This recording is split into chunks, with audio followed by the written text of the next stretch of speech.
உலகமெங்கிலும் வாழ ரோஜா தமிழ் டிவி நேயர்களே, உங்கள் அனைவருக்கும் என் பணிவான வணக்கங்கள். இன்றைக்கு நம்ம அகஸ்திய ஜீவநாடி ஜோதிடர் பாபு அவர்களை சந்திக்க வந்திருக்கிறோம். இன்றைக்கு எந்த மாதிரியான கணிப்புகளை நமக்கு வழங்க இருக்கிறார்கள் என்பதை பற்றி கேட்போம். வாங்க சார். வணக்கம். வணக்கம் வணக்கம். ரோஜா டிவி நேயர்களே, கோடான கொடி ஆசிரியர். இன்னைக்கு அகஸ்திய நான் சொல்லிருக்கோம் சார். நீங்க கடந்த பதிவில் சொன்ன மாதிரி இது ஒரு தமிழ்நாட்டினுடைய ஒரு தெற்கு கடலோர பகுதியில் ஒரு பெரிய கடல் அலை சீற்றம் இருக்கும். அது பயப்படுறதுக்கு ஒன்றும் இல்லை அப்படின்னு சொல்லியிருந்தீங்க. அதே மாதிரி 2-3 நாளைக்கு முன்னாடி கன்னியாகுமரியில் மிகப்பெரிய கடல் அலை சீற்றம், அது சுனாமியாக இருக்குமோ என்னோன்னு கூட மக்கள் பயந்துட்டாங்க சார். அப்படி நீங்கள் சொன்னது அப்படியே நடந்தது. அதே போல் ஒரு எரிமலை வெடிக்குன்னு சொன்னீங்க. எரிமலை இன்றைக்கு பிரான்ஸ்லேயோ பக்கத்தில் ஒரு நாட்டில் ஒரு 15 நாளைக்கு முன்னாடி பூகம்பம் ஏற்பட்டது. அந்த இடத்துலயே திரும்பவும் ஏற்பட்ட இடத்துலயே எரிமலை வெடித்து சிதறி இருக்கு சார். ஒரு காட்டுத்தீ ஏற்படுங்க. பிரான்ஸ்ல மிகப்பெரிய காட்டுத்தீ அணைக்க முடியாத அளவுக்கு ஏற்பட்டு இருக்கு. ட்ரம்பால ஏகப்பட்ட பிரச்சனைகள் வரும்னு சொன்னீங்க. அதே மாதிரியே போயிட்டு இருக்கு சார். இப்படி நீங்க சொன்ன பல விஷயங்கள் நடந்துகிட்டே இருக்கு சார். ஜப்பான்ல கூட ஒரு பிரச்சனை வரும்னீங்க. அங்க வெடி விபத்து ஏற்பட்டு அங்கேயும் ஒரு பெரிய பிரச்சனை. பல விஷயங்கள் நடந்துட்டு இருக்கு சார். இன்னைக்கு நம்முடைய வியூவர்ஸ்க்கு என்ன சொல்றீங்க?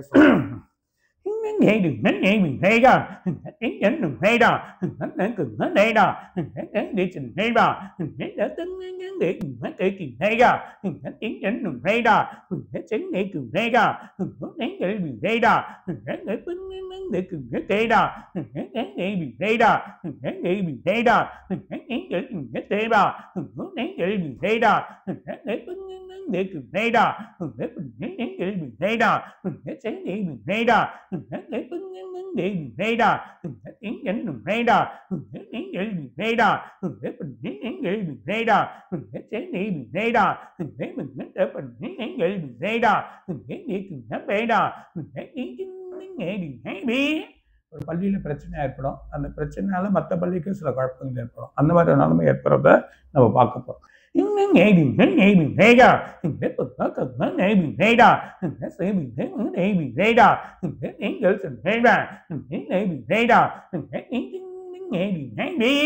எதிர்பார்க்காத ஒரு அரசு விடுமுறை அது வரும்.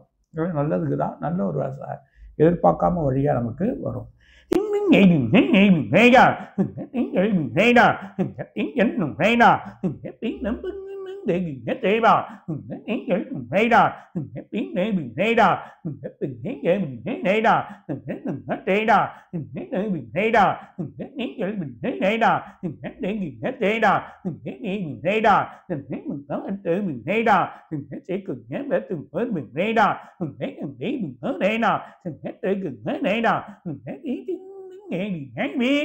திருச்சி, கோயம்புத்தூர், தென் மாவட்டம் முழுவதும் மழை இருக்கும்.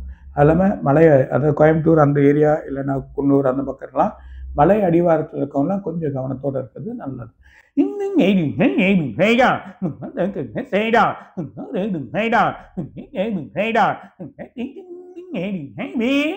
மாதம் கடைசி இந்த 6 நாளைக்கு அப்புறமா, அதாவது மந்த் எண்ட்லேருந்து இன்னிலேருந்து 6 நாளைக்கு அப்புறமா பெரிய மழை காத்து.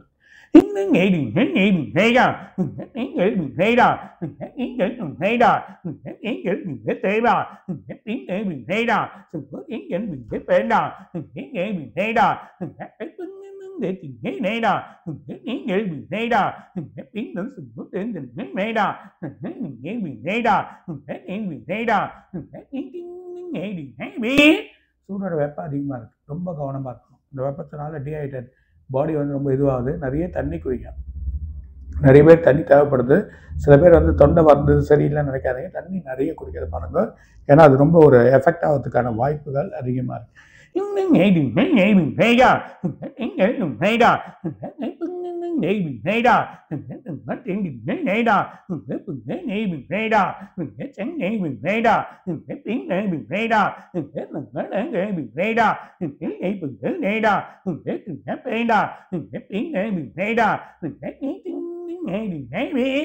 தமிழ்நாட்டோட எல்லைப்பகுதி அதில் ஒரு பிரச்சனை வரும். கர்நாடகாலையும் எல்லைப்பகுதியில் பிரச்சனை வரும். அங்கே ஒரு சின்ன ஒரு ப்ராப்ளங்கள் ஏற்படுறதை நம்ம பார்க்க போகிறோம். அது மூலிமா இந்த டிராஃபிக் ஏதோ ஒரு பிரச்சனைகள் ஏற்படும்.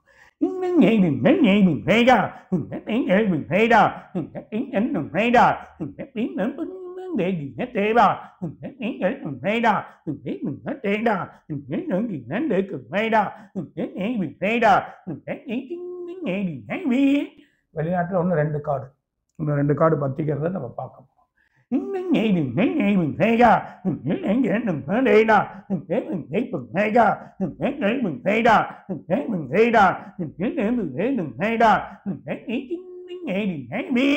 White country. அந்த ஒயிட் கண்ட்ரியில் இது வரைக்கும் பார்க்காத ஒரு மழை.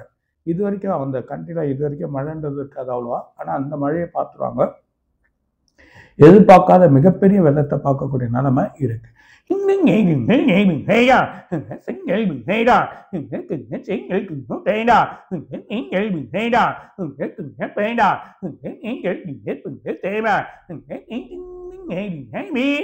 எதிர்கட்சி வழியில் ஒரு சின்ன குழப்பங்கள் ஏற்படுத்துவாங்க அந்த கட்சியோட வழியில். ஆனால் அந்த கட்சி வழுவாது. ஆனால் எதிர்கட்சி வழியில் ஒரு சின்ன குழப்பம் ஏற்படுத்த பார்க்கலாம்.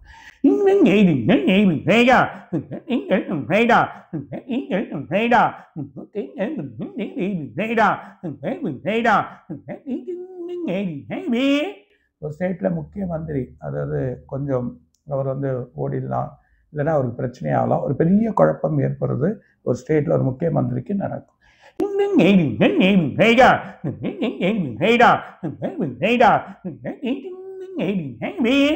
டெல்லியில் முதலமைச்சராக இருக்கவருக்கு பிரச்சனை வரப்போகுது பார்த்து.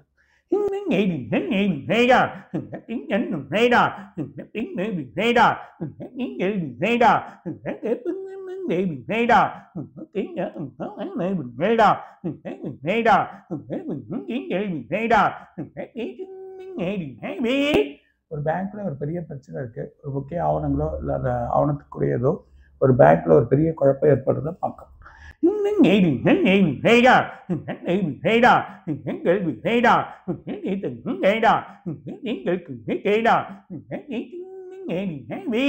இந்த வரி போடுறதுனால கோல்டு தங்கெல்லாம் கொதிக்கும்.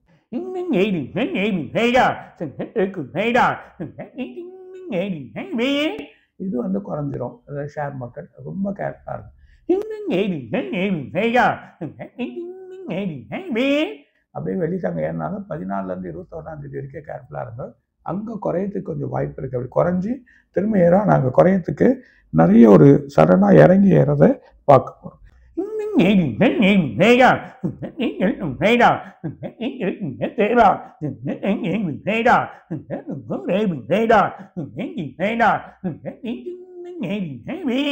சென்னையில் கடலோர பகுதியில் ஒரு சின்ன பிரச்சனை.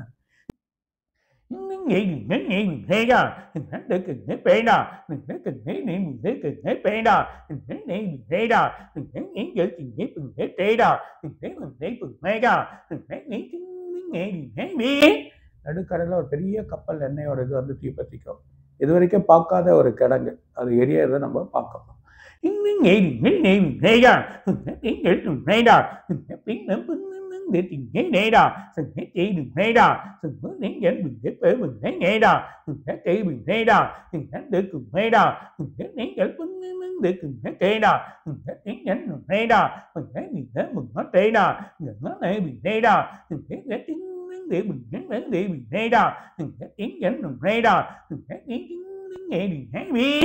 அடுத்த மாதம் சூரிய கிரகணம். அந்த கிரகணம் மாறினதான் பலவிதமான மாற்றங்கள் ஏற்படும், பலவிதமான வழிகள் கிடைக்கும், அரசியல் ஒரு பெரிய மாற்றங்கள், அது இல்லாமல் பலவிதமான மாற்றங்கள் ஏற்படுறதை நம்ம பார்க்க போகிறோம்.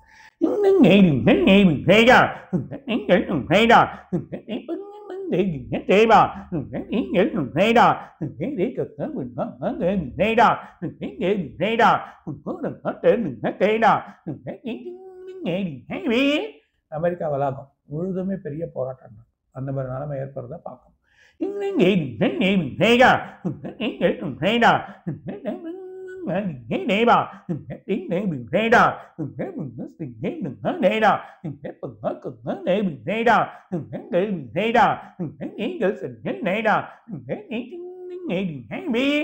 திரும்ப ஒரு முஸ்லீம் நாட்டில் எதிர்பார்க்காத ஒரு சண்டை ஏற்பட்டு அதனால சில குழப்பங்கள் ஏற்படுறத பார்க்க போறோம்.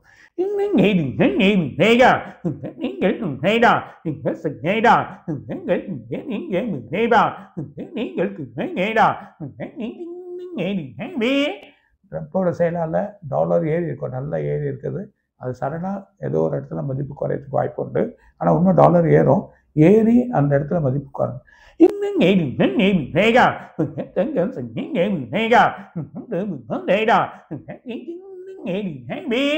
வர்த்தக குழப்பம் ஏற்பட்டு இந்த 3 மாதத்துக்கு ரொம்ப ப்ராப்ளங்கள் ஏற்படும். அதுவும் எக்கனாமிக் கொஞ்சம் குறையும், அதுக்கப்புறம் வலுவடையும்.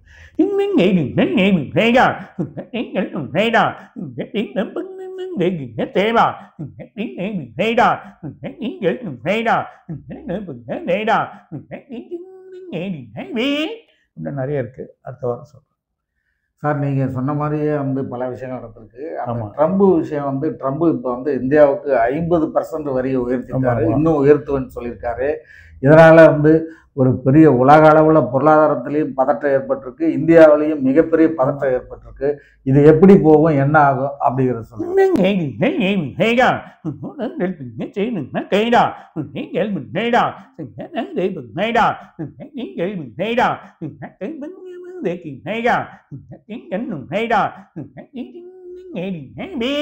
இதை பற்றி நம்ம பயப்பட வேண்டிய விஷயமே கிடையாது, எந்த ஒரு குழப்பமும் இருக்காது.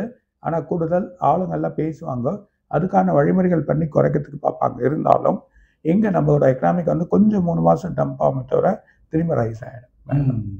இப்போ நம்முடைய பிரதமர் வந்து இந்த நேரத்தில் வந்து சீனா ஜப்பான் பயணங்கள் போகிறதா அறிவிச்சிருக்காரு. அதை அறிவித்த உடனே ட்ரம்ப் வந்து வரியை உயர்த்திட்டாரு, இன்னும் உயர்த்துவேன்னு சொல்லியிருக்காரு. இது எப்படி போகும், என்ன ஆகும் சார்?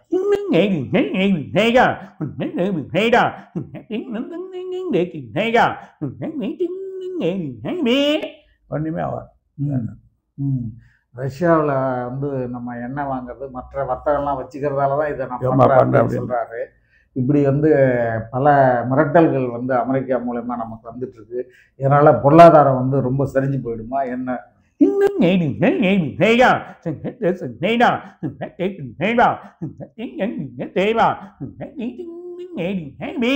கொஞ்சம் சரிஞ்சு அப்புறம் நல்லா ஆயிடும். ஆனால் இதை பற்றி ஒரி பண்ணிக்காதீங்க. இது வந்து கொஞ்சம் 3 மாதம் டம்ப் ஆகும், அப்புறம் டெவலப் ஆகிடும். இவரோட ஸ்பீச்லாம் வழி பண்ணி அதுக்கப்புறம் பேசி சில மாற்றங்கள் எடுத்துன்னு வந்துடுவாங்க. சார் நீங்கள் சொன்ன மாதிரி ஒரு தொழிலதிபருக்கு பிரச்சனை வரும், நீங்கள் ஒரு இது வங்கிக்கும் பிரச்சனை வரும்னு சொன்னீங்க. அந்த மாதிரி இந்தியாவில் ஒரு மிகப்பெரிய தொழிலதிபர் மிகப்பெரிய தொகையை வந்து 7000 கோடிக்கு மேலே கடன் வாங்கிட்டு அதை கட்டலைங்கிறதால பிரச்சனை வந்திருக்கு. இந்த மாதிரி நிறைய தொழிலதிபர்கள் வந்து கடன் வாங்கிட்டு கட்டாமல் இந்திய பேங்குகளில் இது பண்ணிட்டு இருக்கிறதால நம்முடைய வங்கிகளினுடைய நிலைமை எப்படி இருக்கும், என்ன?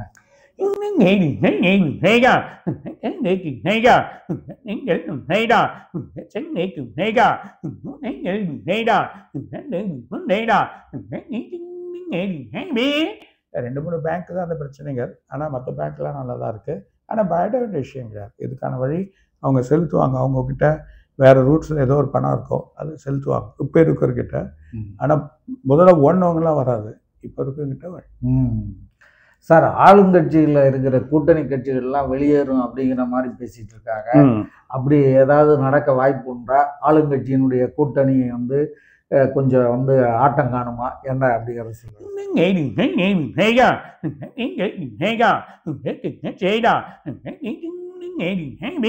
கண்டிப்பாக ஆட்டம் என்றைக்குமே மாறாது.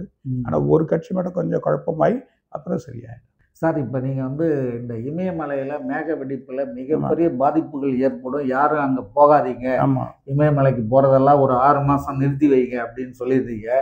அதே போல் இப்போ 2 நாளைக்கு முன்னாடி உத்தராகண்ட் மாநிலத்தில் மிகப்பெரிய மேக வெடிப்பு, ஏற்கனவே அந்த இது சொன்னேன், அடிச்சுன்னு போகும் 2 கிராமம். ஆமாம், 2 கிராமமே அடிச்சுட்டு போயிடுச்சு நீங்கள் சொன்ன மாதிரி.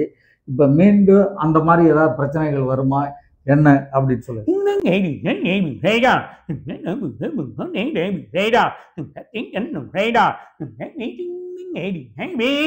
இன்னொரு மாநிலத்தில் வரும், அது ஒரு வழியாக இருக்கு, பெரிய மழையாக இருக்கும். ஆனால் பயப்பட வேணாம். ஆனால் இந்த அளவுக்கு நடக்காது, இது அவ்வளோதான். சார், இப்போ சூரிய கிரகணம் வரப்போகுது, அதனால் பிரச்சனைகள் எல்லாம் கொஞ்சம் சால்வ் ஆகும் அப்படிங்கிற மாதிரி சொல்லிங்க. இந்த சூரிய கிரகணத்தை நடக்கும்போது அந்த பக்கத்தில் ஒரு கோள் போயிட்டு இருக்கிறதாவும் அது வந்து ஏலியன் போன தடவை நம்ம கேட்டோமே, அதுக்கு ஏதாவது பாதிப்பு வருமா? அதனால ஏதாவது நல்லது நடக்கும்?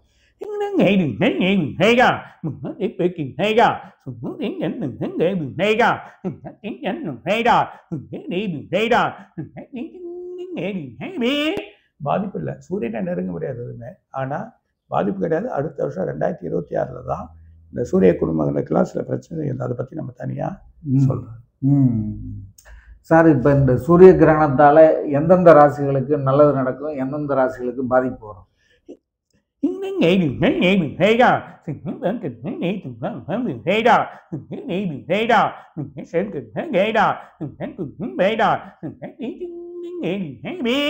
சிம்மம், கன்னி, துலாம் மூணுத்தையும் நல்லா இருக்கும். மேஷம், கடகம், கும்பம் இது மூணு கொஞ்சம் கேர்ஃபுல்லாக இருக்கும்.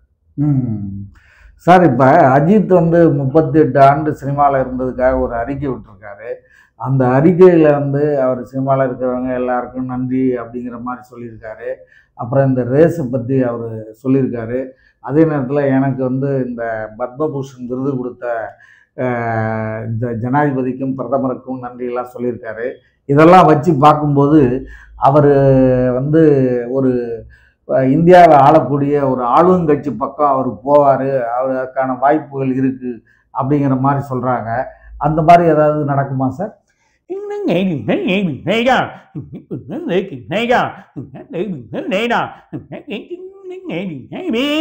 இப்போ எந்த முடிவும் இல்லை, அவர் எடுக்கிற மாதிரியே தெரியல. ஆனால் 2 வருஷம் கழிச்சு சில மாற்றங்கள் ஏற்படுறத பார்க்கலாம். இல்லை, விஜய்க்கு அவர் சப்போர்ட்டாக போவார்னு கூட வந்து பேசிக்கிறாங்க. அப்படி இருக்குமா?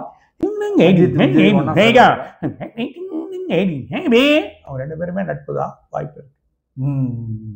சார், இப்போ எடப்பாடி பழனிசாமி வந்து ரொம்ப வேகம் காட்டி பிரச்சாரங்கள் எல்லாம் போயிட்டு வந்துட்டு இருக்காரு. அதே நேரத்தில் அவருக்கும் வந்து உள்கட்சியிலேயே எதிர்ப்பு இருக்குன்னு சொல்கிறாங்க. அந்த அதிமுகவினுடைய கூட்டணி எப்படி போகும், என்ன ஆகும் அப்படிங்கிறது சொல்லுங்க.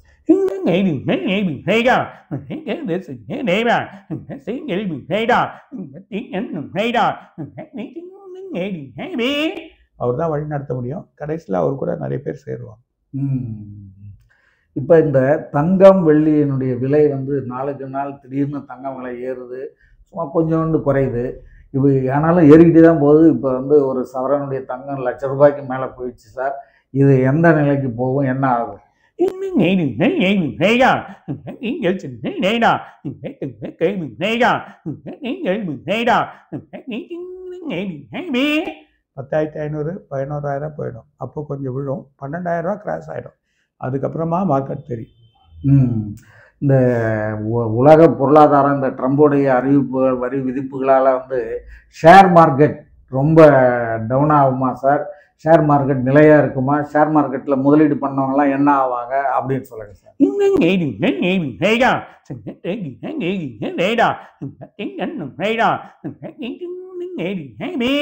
வர்த்தக முதலீடு பயனில் கொஞ்சம் இறங்கி ஏறும். சரியா? ரொம்ப நன்றி சார். மீண்டும் அடுத்த வீடியோவில் உங்களை சந்திக்கிறேன். அடுத்த வாரம் சந்திப்போம் சார். நன்றி, வணக்கம். வணக்கம். ரோஜா டிவி நேயர்களும் கோடான கொரியர்ஸ்லும் இன்னும் நிறைய இருக்காக சொல்லுவார். வணக்கம். இதுவரை நீங்கள் பார்த்த இந்த நிகழ்ச்சி உங்களுக்கு பிடிச்சிருக்கும் அப்படின்னு நினைக்கிறோம். இது மாதிரி பல சுவாரஸ்யமான நிகழ்ச்சி உங்களை வந்து சென்றடைய நீங்கள் செய்ய வேண்டியது ஒன்றே ஒன்று தான். ரோஜா தமிழ் டிவியை லைக் பண்ணுங்கள், ஷேர் பண்ணுங்கள், கமெண்ட் பண்ணுங்கள், சப்ஸ்கிரைப் பண்ண மறந்துடாதீங்க. அது மட்டும் இல்லாமல் எங்களோட செய்திகள் உங்களை வந்து உடனுக்குடன் வந்து அடைய நீங்கள் செய்ய வேண்டியது ஒன்றே ஒன்று தான். பெல் பட்டனை கிளிக் பண்ண மறந்துடாதீங்க.